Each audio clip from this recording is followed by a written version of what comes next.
Hey, this is Eric Kelso, the voice of Virtua Fighter's Jacky Bryant. Hey guys, this is Lisle Wilkerson, the voice of Virtua Fighter's Sarah Bryant, as well as Nina Williams, Christy Montiero, and Zafina from the Tekken series, and of course, so much more. And you're listening to Hawaii's number one podcast, the Kasanova Podcast. Guess what? I'm no pushover, sweetie. Yeah! I'm faster than lightning!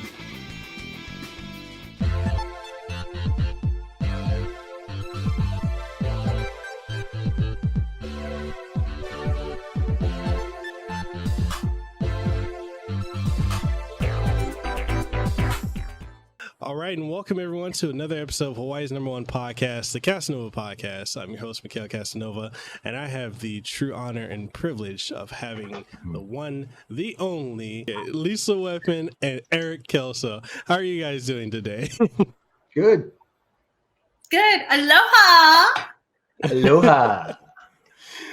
All right, and yeah, so I figured today we could just talk about your guys' careers and working on Virtua Fighter for years, and this resurgence that Virtua Fighter has gotten. Like, that's been really amazing. I was shocked when that got announced that, Virtua Fighter 5 was getting updated and they were, rebuilding it from the ground up. I was like, oh, Sega's been quiet about that for a good decade now.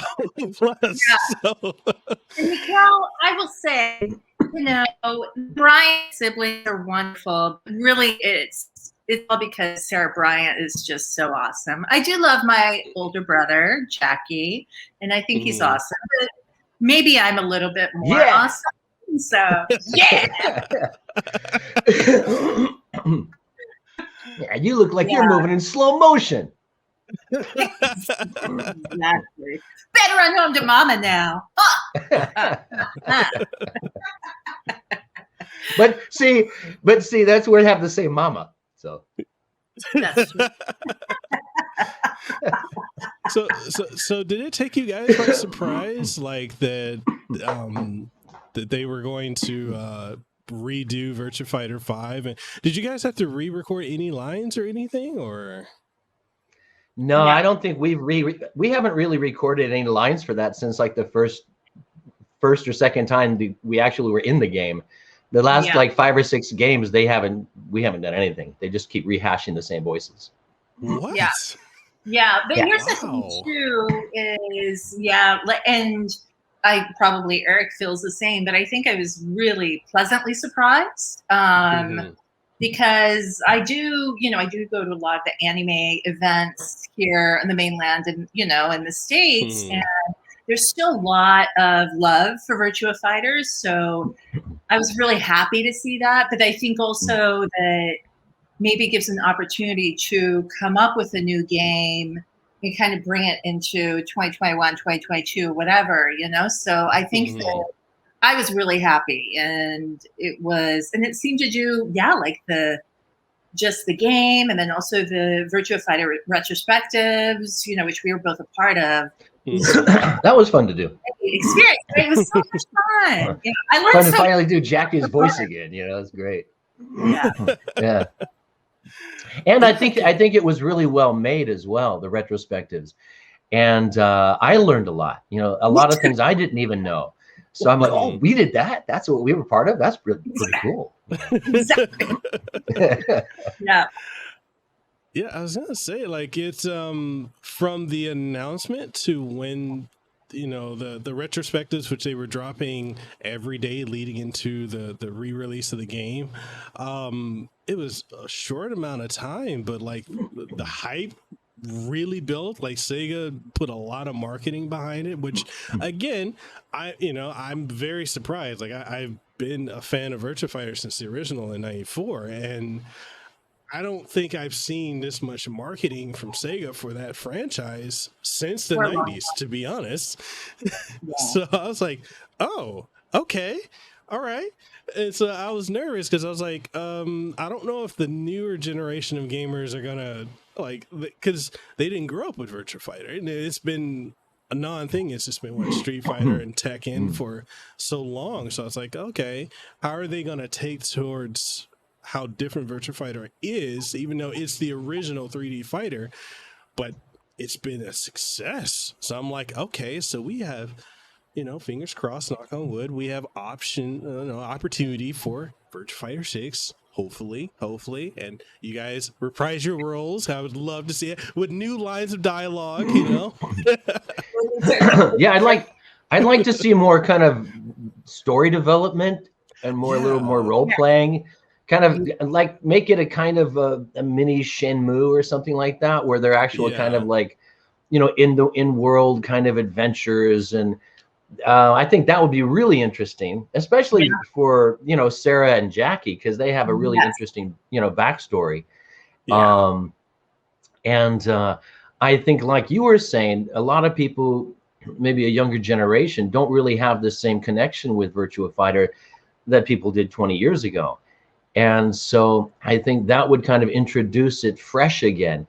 Mm-hmm. And, I think if people are playing a character and they're fighting somebody, instead of just thinking like, I'm going to use this kick or this punch, if you know the story, you can kind of like say, I'm going to kick that guy's ass, because you actually have emotional investment in the fight, so I think that would make it more interesting. Yeah, definitely. And it's just one of the things with Virtua Fighter is like, they've never told a story in the game. It's always in the manual. And then, the last decade plus, it's like, well, we don't have manuals anymore in games. So it's like, there's the plastic case, there's a disc, and that's all you get. Like, oh, okay. Yeah. Which is really a waste. I think that's a waste because, like Eric was saying, I mean, there's some really cool and very intense storylines going on in Virtua Fighter with the characters. So, especially with, with like Jacky and Sarah and how, I get kidnapped and brainwashed. Good day for Sarah Bryant, and then like Jacky has like this crazy accident and, just like kind of, I mean, just really cool stuff that I agree with Eric. I think there's so much that can be done with that. So I would love to see that kind of seep into the video game itself. I think that would be really good. Yeah.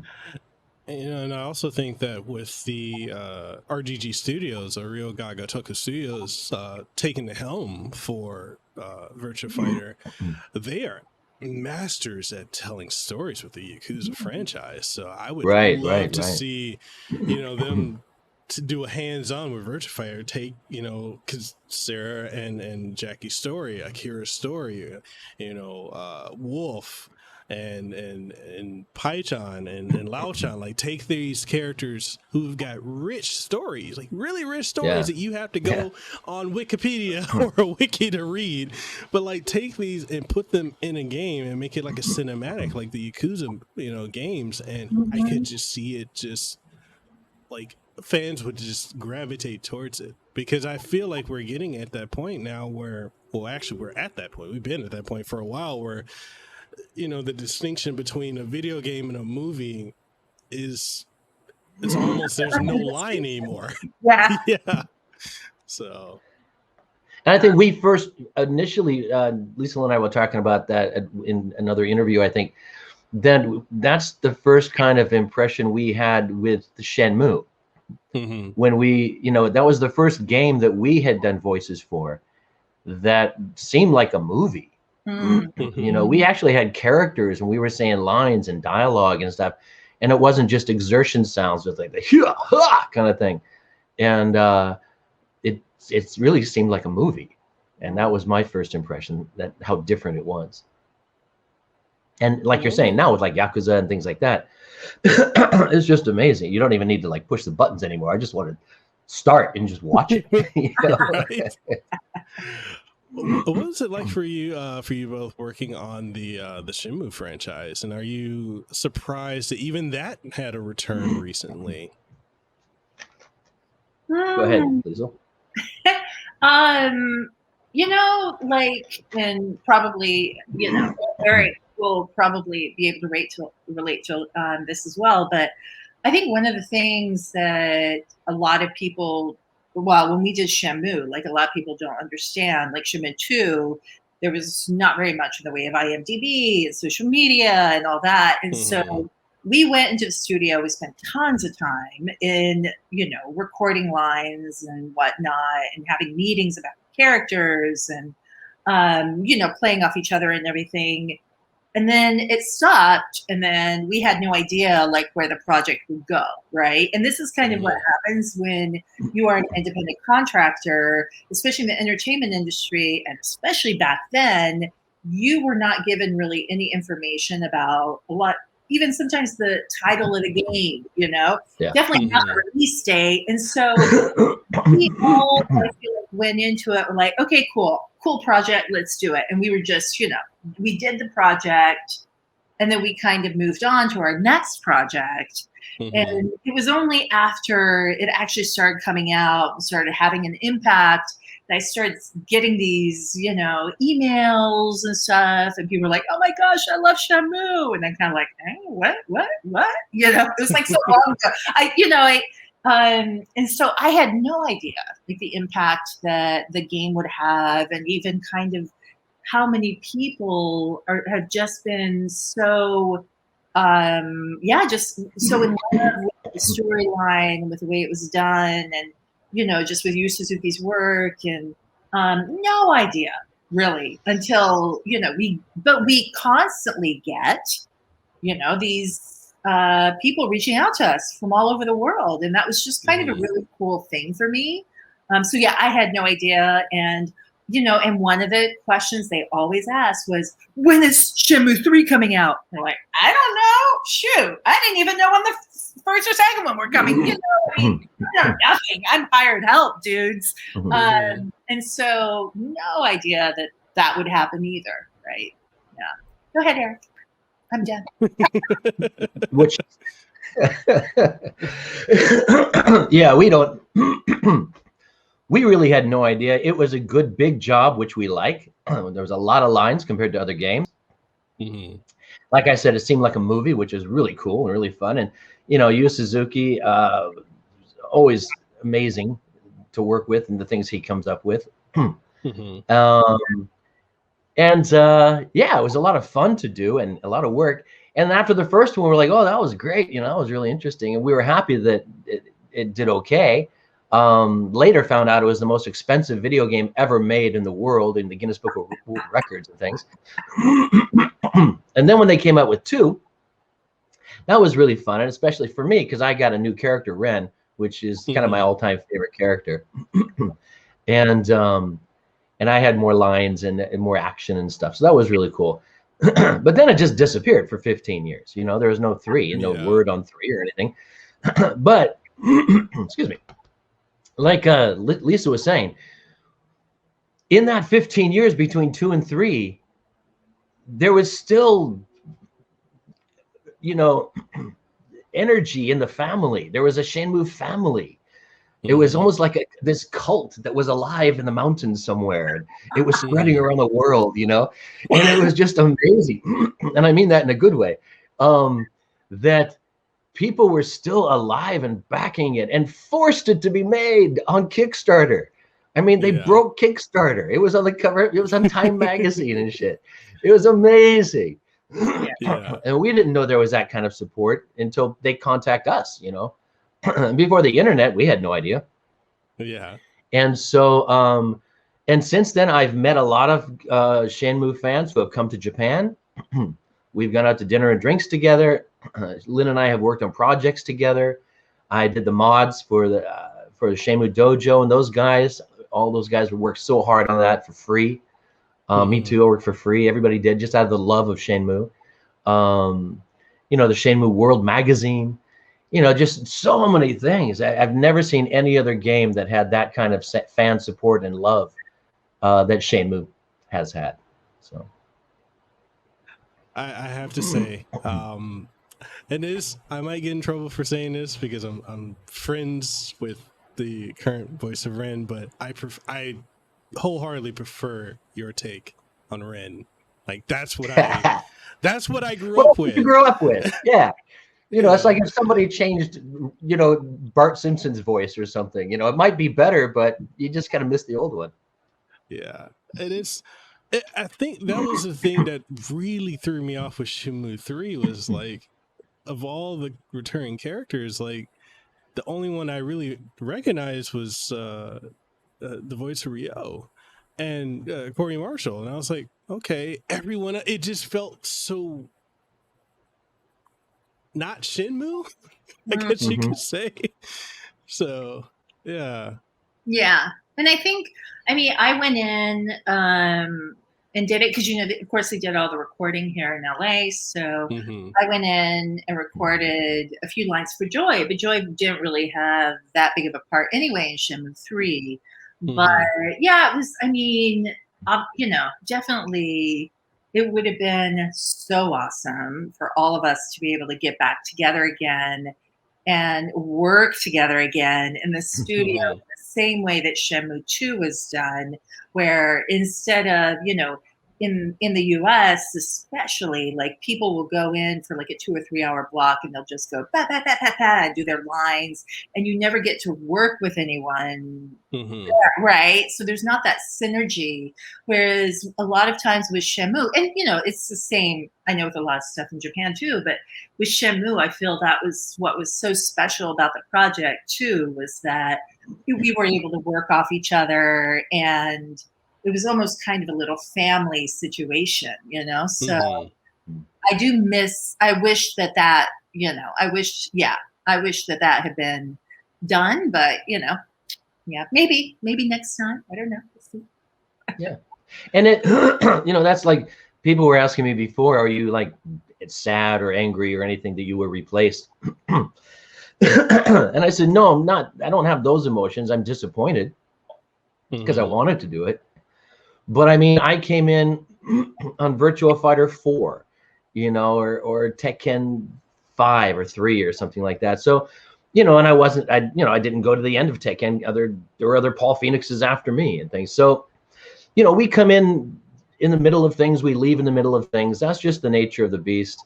Yeah. That's just how the gaming industry works. So you can't really get angry or sad or anything, because that's just part of the business. And they wanted to record everything in LA, which I understand. Just the logistics of it was easier. But it was interesting that they asked me to do the mods for Ren and then a little bit for Fukusan and Guizan as well. I did it right here in my home studio and just sent them the files, and they put it into the game for the mods. And it sounds great. And so it's like, it is possible to do, you know. You don't have to record everything at the same time in the same studio. So I hope that if they do a Shenmue 4, they realize that, and that, you know, fingers crossed, they call me back and I can just go into the Sega studio or any studio in Tokyo and record my lines, you know. So with technology nowadays, it's a lot more internationally available.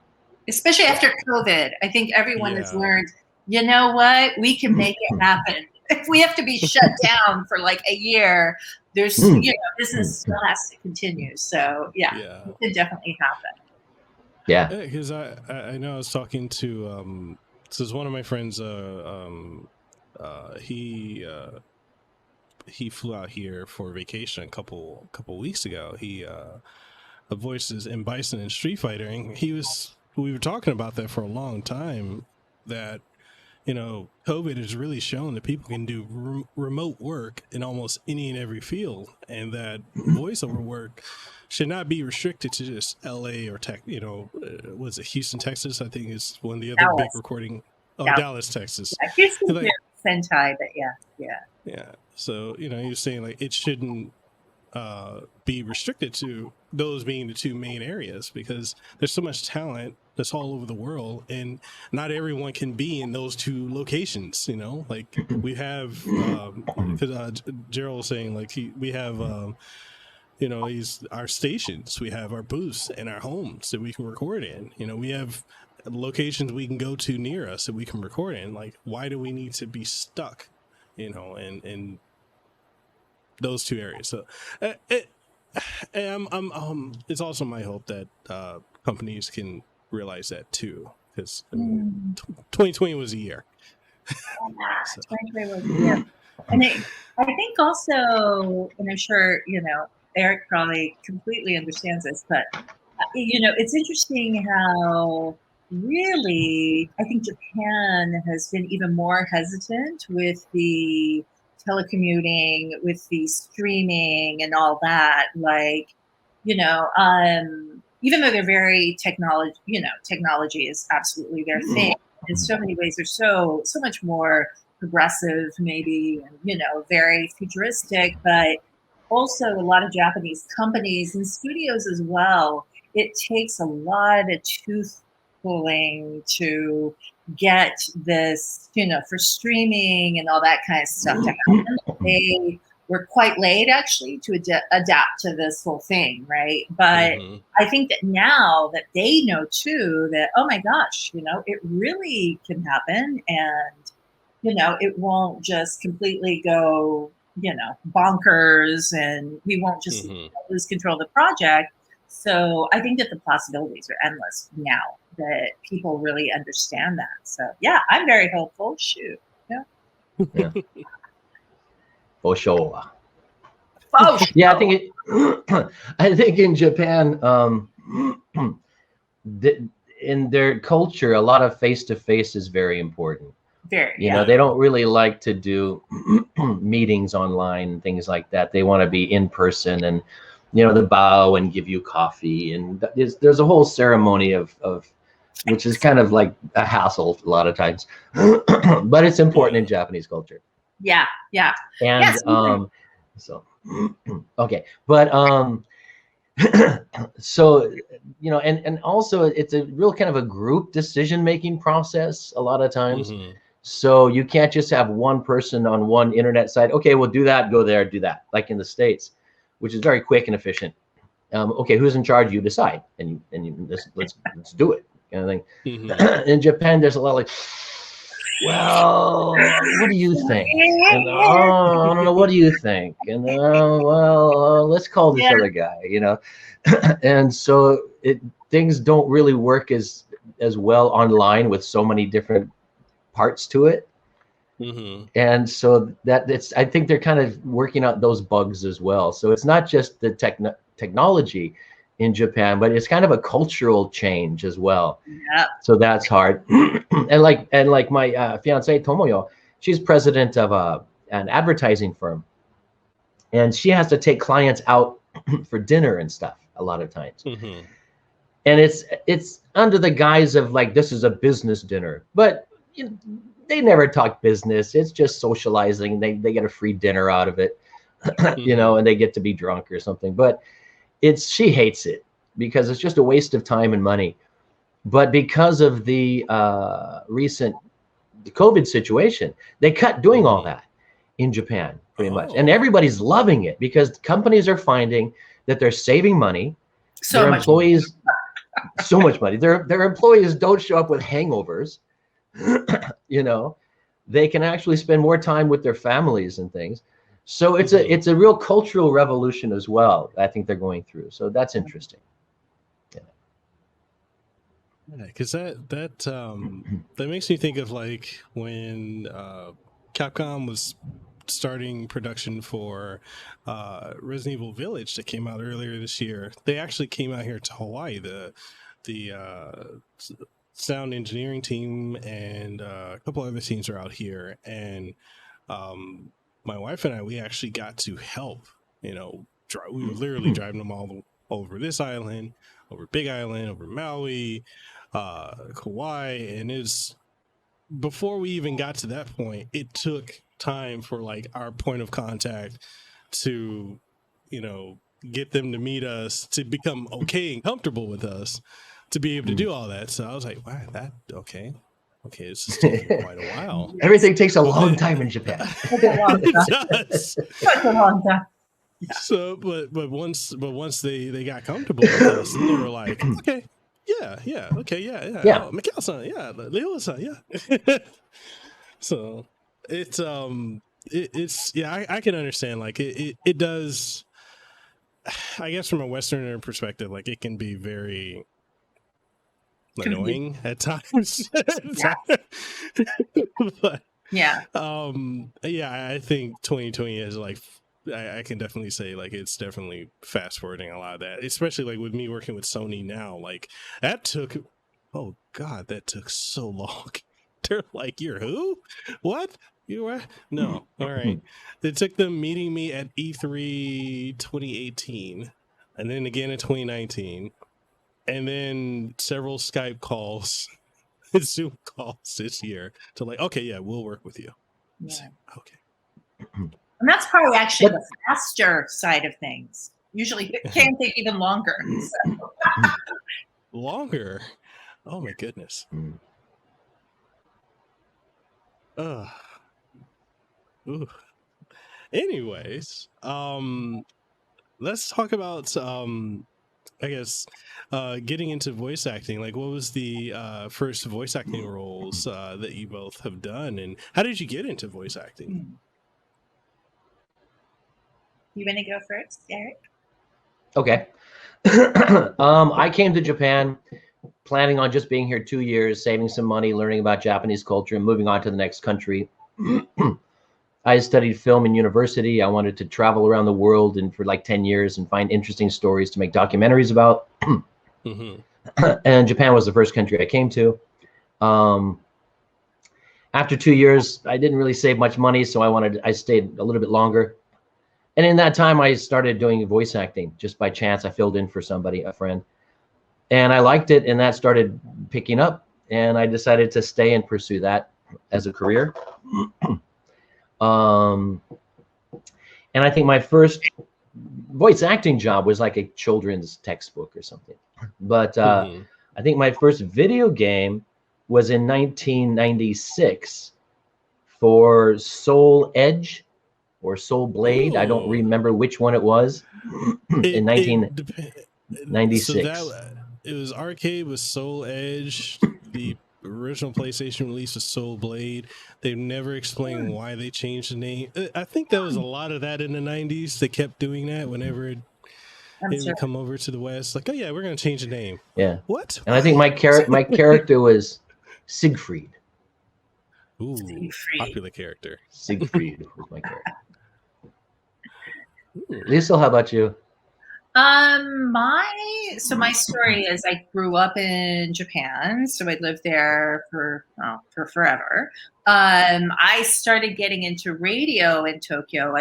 I was working with I started working with the big radio station in Japan called J-Wave when I was 18. Actually working on the programming side, and I was helping to coordinate the morning man. His name is Sean Kabira, and I did that for a few years, and that led me to wanting to be on radio. And so I auditioned and finally got my first radio show, and then that also led to me starting all kinds of voice work, which then led to me doing voice acting for video games. I don't remember what my first video game is. I just remember the first one I heard my voice in was probably Crazy Taxi.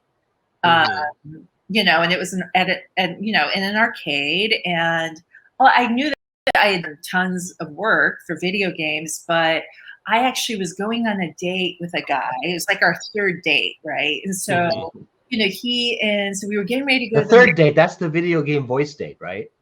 That's the video game voice date. Yeah. Exactly. So we were going to go to a movie, and he's like, I want to go to an arcade because there was an arcade not too far from where it was in Shibuya. He's like, I want to go to an arcade because there's this awesome game that I'm really into right now. So we went, and he's playing it, and I'm sitting there going,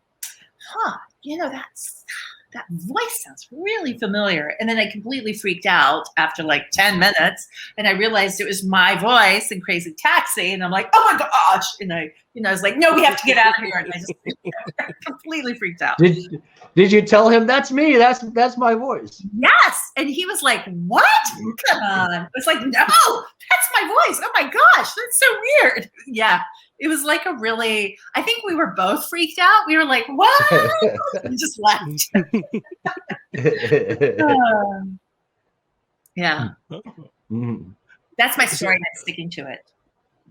Yeah. I'll vouch for that.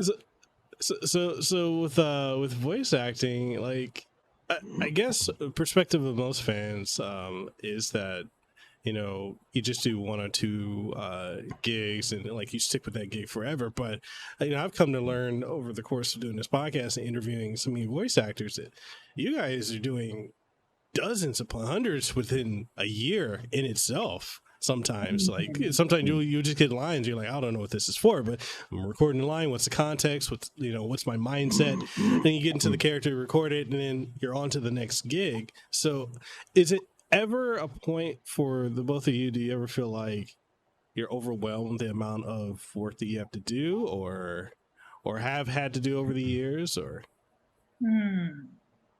No. I mean, we're always looking for more work. We're freelance. Yeah.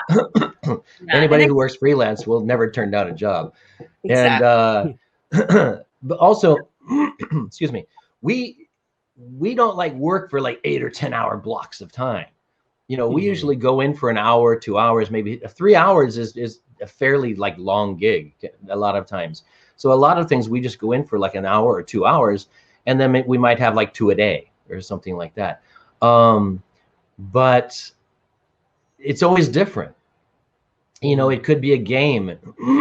It could be animation. It could be a TV show. It could be a TV commercial voiceover. Yeah. It could be a documentary.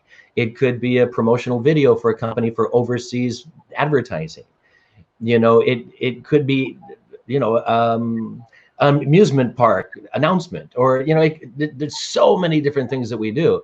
So it's always interesting, and we don't work hugely long hours. We get paid pretty well for doing short hour work, which is kind of what everybody wants, and we're really happy about that. But the thing is, when you're freelance, you want to be able to get enough work, and hopefully, we do.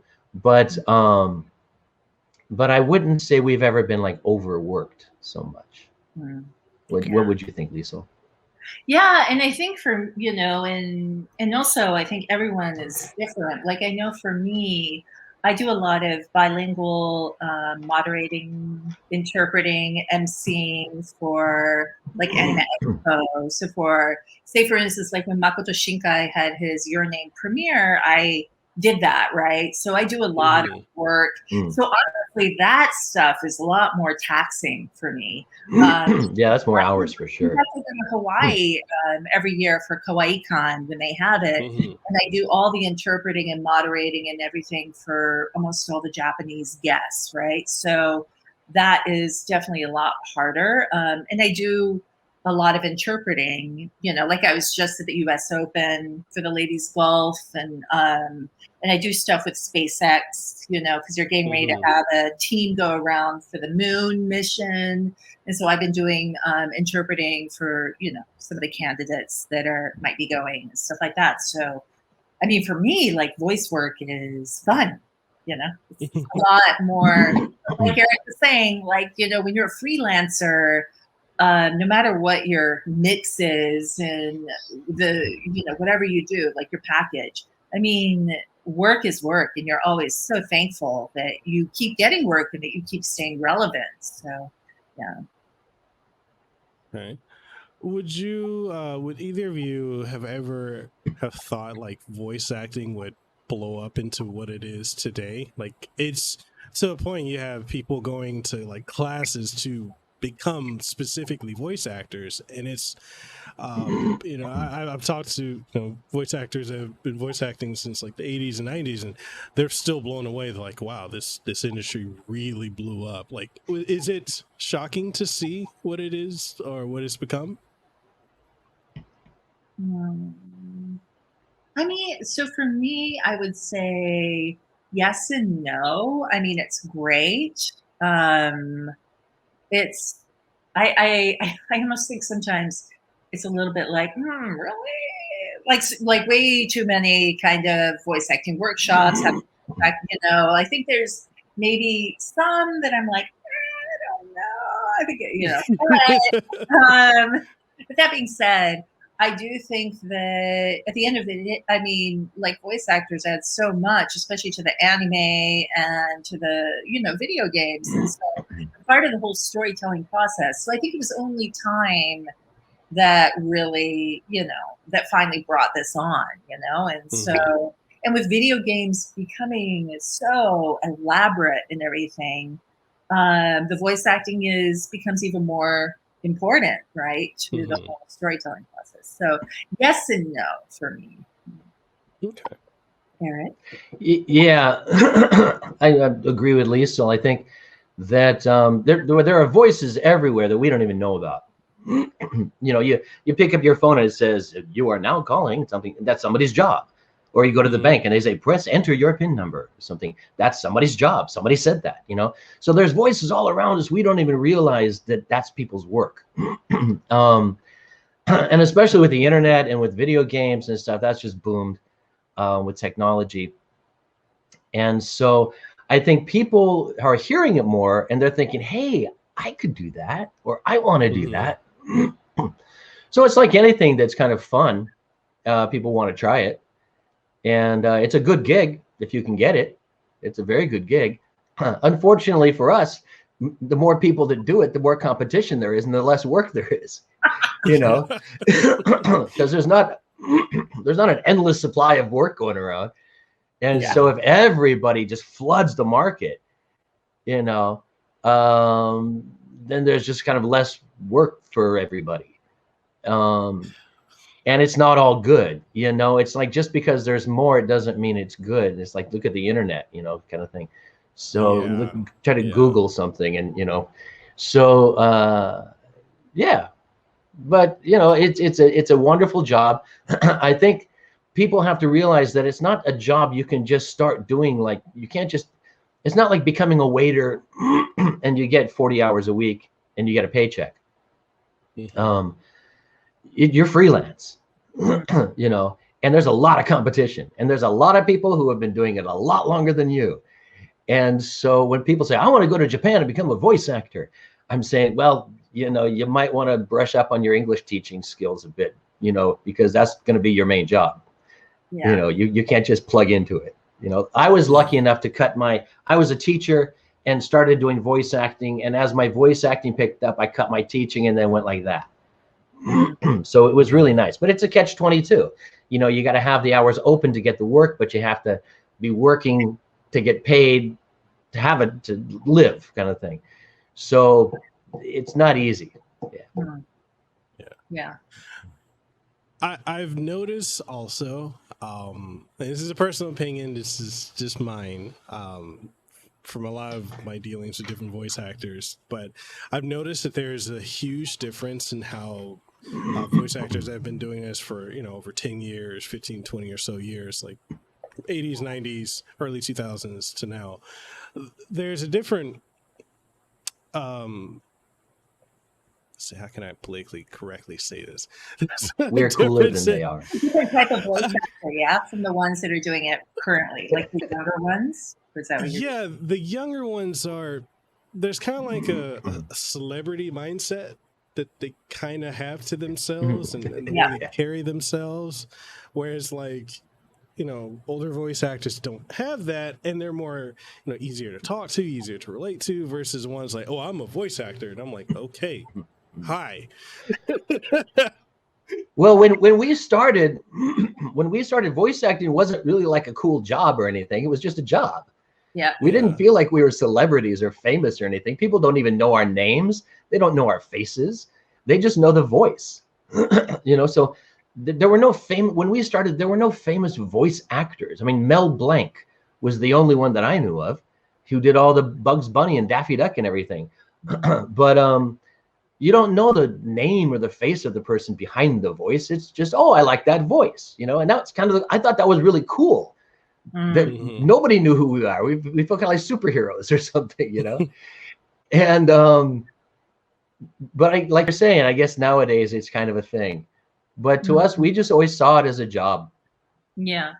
And I think probably one huge factor that really leads to that is the fact that nowadays it's all about social media, right? So that's why a lot of people are like, hey, look at me. I mean, there's just all that. Like, and even here in the States right now, I know that if you audition for an anime or video game or something like that, they want to see how many followers you have, right? Whether it be on Twitter or Twitch or, whatever. So there definitely is it's a very, very different type of voice actor. And I do think a lot of the voice actors who I've met when I go to all these conventions, because that's one good thing, is that even though I did the bulk of a lot of my voice acting in Japan with Eric and other voice actors there, I've gotten to get to know a lot of the voice actors here, like you were mentioning, like Kyle and Richard and like all these, so a lot of the old school ones, but then a lot of the new school ones too. And I find a lot of the newer, younger ones grew up going to the conventions and being like, oh my gosh, I want to be just like so-and-so, or I love anime so much and I want to be in the video game. I would be in the video game and the anime. So they started off as fans. So I think that maybe that's another reason that they're just kind of like, kind of celebrity thing. So it definitely is a very different, approach and different vibe to it. Yeah. I think, it's all good in the hood, but yeah, I mean, it's just it's been an interesting I guess you can say journey, like with going to different conventions and interviewing various voice actors and just seeing it's like a generational gap, like in my opinion, and just it's just interesting how like there's some, and I'm not trying to defame anyone, but it's just interesting, like seeing how some have a real celebrity mentality about themselves and how they carry themselves, and it's really about the social media aspect, and maybe it's because being out here from Hawaii and growing up here mainly, that like I'm on social media mainly just for my job, but if I don't have to be on social media, I'm not.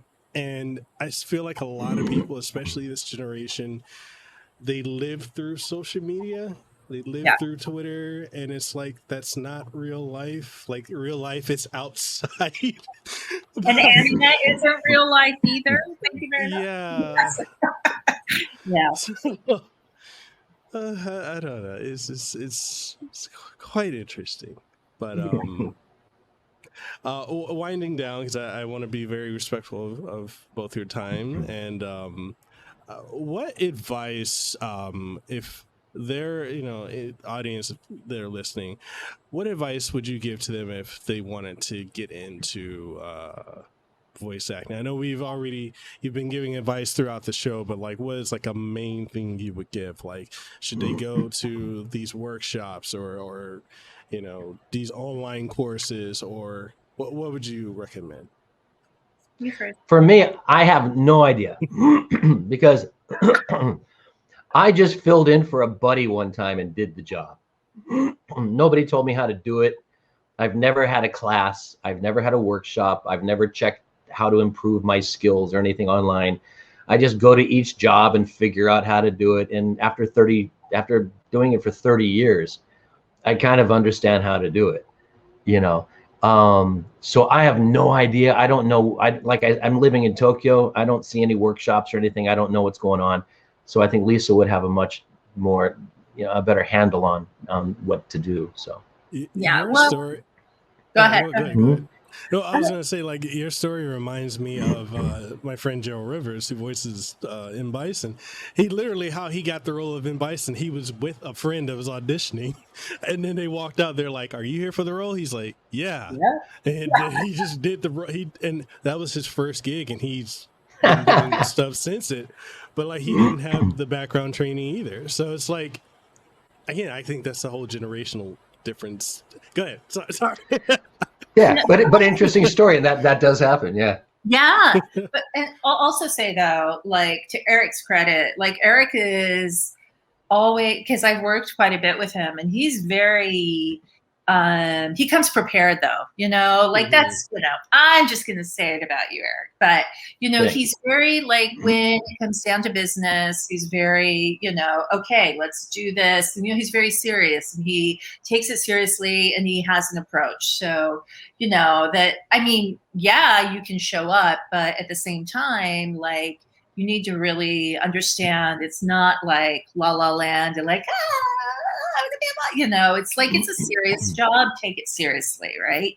Yeah, it is a job. It's a serious job. A lot of people think voice acting, you just go in and make silly voices and it's fun or something, and it's like, no, it's a job. You have to be serious about the job and you have to do the job professionally. Yeah. Sorry. Yeah. But yeah, you're right. Yeah. Right. Yeah.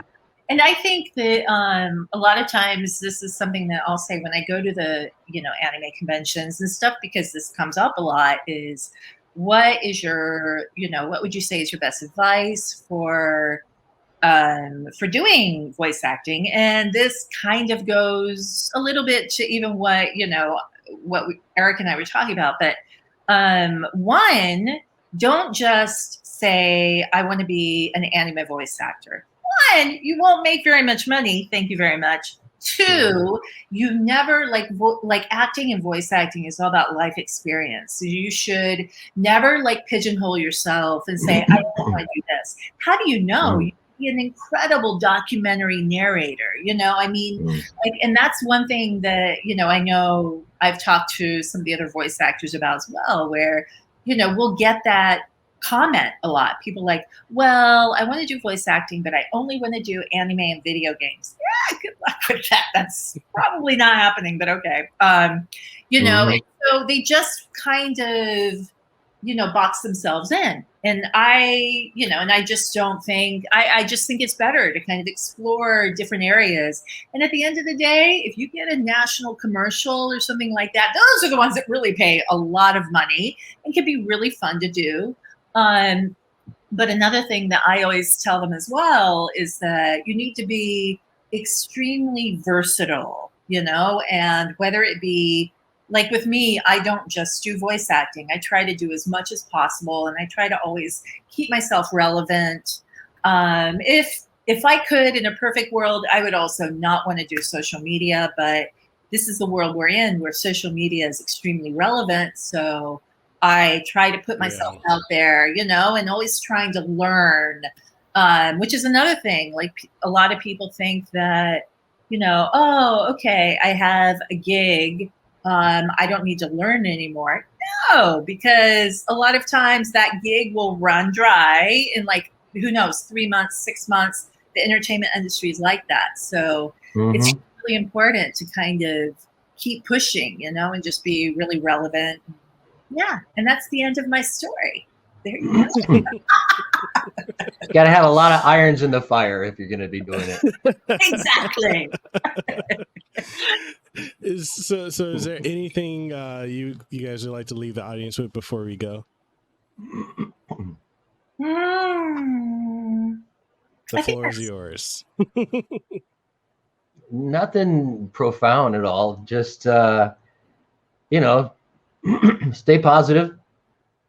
Hopefully this whole COVID demon will leave us and we can get back to normal. A new normal. I'm sure it will be a new normal, but support your video game voice actors and keep playing, keep having fun, so and keep up. We have fun. Yes. So.